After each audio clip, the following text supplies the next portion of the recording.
Not yet. Yeah.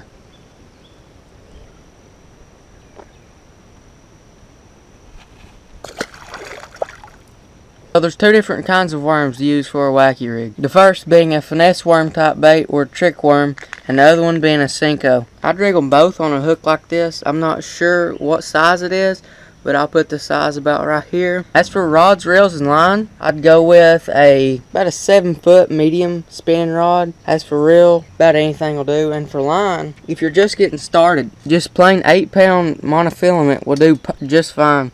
But if you're getting a little more serious into it, I like to go with about 20-pound braid, adding a mono or fluorocarbon leader. Now for rigging, this can get a little tricky, so make sure to pay attention.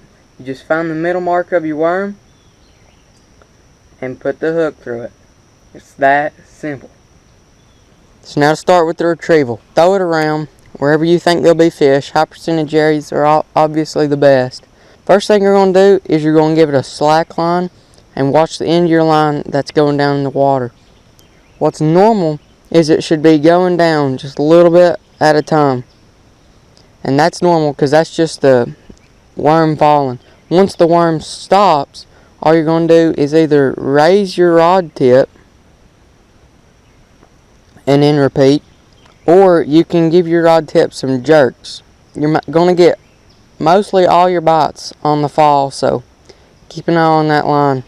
When you get a bite, your line can do a few things. First of all, if your rod is sensitive enough, you can actually feel the bass pick it up, and that'll just feel like a good jerk.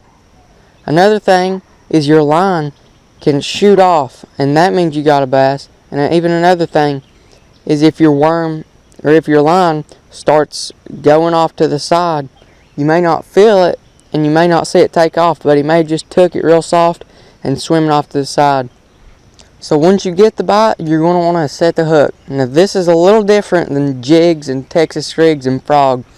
What you're going to want to do is once you feel that bite, you're just going to reel down and then lay into them. Back to the line for just a second. I forgot to say, don't use fluorocarbon. There he is.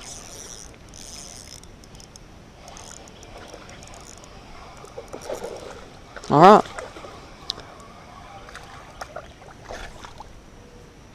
Okay.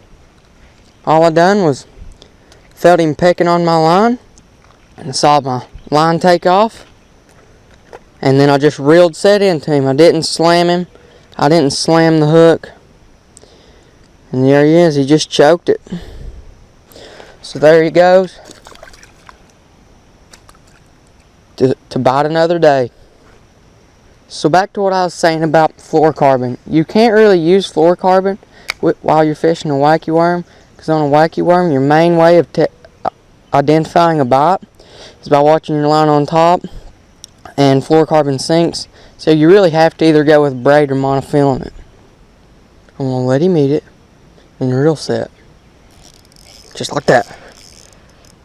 Just like I said, guys. I wasn't letting them take it long enough. I just let them have it for a second. The only thing that they're not going to like about it is the hook. And, well, it feels so natural. They'll hold on to it for a pretty good while. Sometimes you just got to let them have it, let them eat it, and then just get the good hook set.